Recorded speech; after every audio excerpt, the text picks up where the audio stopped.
Salut à toutes et à tous, Grégos le micro-papillon, Gabriel Attal. Bon, on va éviter la rime facile du nom de famille, même si je l'ai sur le bout des papilles. Attal ou celui qui ferait même mal au crâne à un Doliprane. Ah, il a du vice, mais il est pas vif, c'est pas un Rafale rentre en plan avec sa voix de flûte de pan.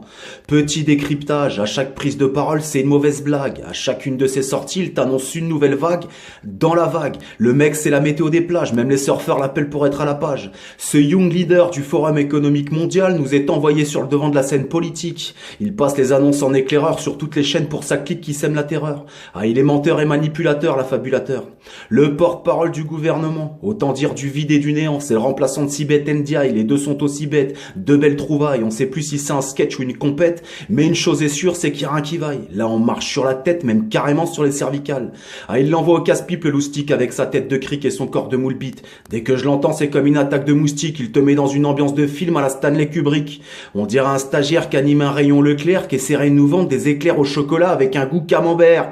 Le regard d'une fouine et la voix qui couine. Quand il parle, j'ai l'impression d'entendre jouer une guine qui se fait bouffer la chatte ou un bruit de vaisselle qui claque dans la cuisine. Le gamin n'est pas rassuré ni rassurant. Tu sens qu'il est pas confiant. Il roule sans clignotant, on dirait un conducteur sans assurance qui passe un contrôle de police en serrant les fesses et le volant.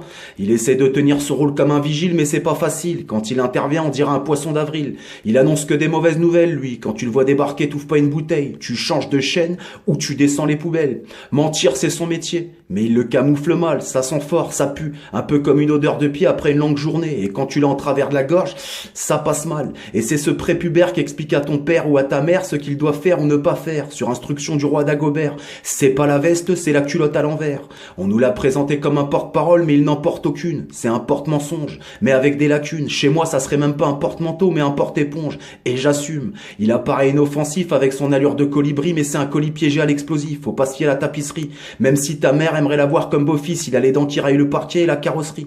On sait pas si c'est le fils ou l'amant à Macron, mais c'est le porte-voix de Satan. Ne vous fiez pas à sa voix de chaton, c'est pas si chantant. Ils lui font dire ce qu'ils veulent, comme te raconte l'histoire Fernand Nathan. Il sait même pas de quoi il parle, ça tient pas la route. Heureusement que c'est un porte-parole et pas un porte-avions.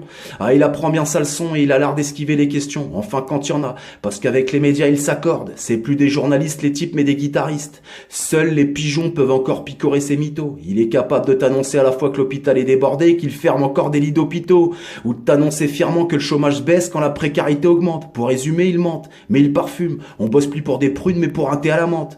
Gabi Attal, le Rocco Siffredi de la Macronie, pardi. Plus c'est gros, plus ça passe, même si ça vaut pas un radis. À chaque annonce, on dirait une parodie. Le mec, c'est un commercial. Même en enfer, il te vendrait le paradis. Et tu sais quoi? Quand Macron dit qu'il nous emmerde, qui c'est qui surenchérit? Eh ben, c'est Gabi. Je sais pas pourquoi on écoute encore ces gens siégeant sans aucune élégance à la gouvernance, comme si on était leurs petits sergents qui leur devons obéissance et allégeance. Alors oui, j'appelle à la désobéissance civile, quand les mesures que l'on nous impose deviennent contre-productives et débiles. Vive la révolution, vive la pensée et les oiseaux libres.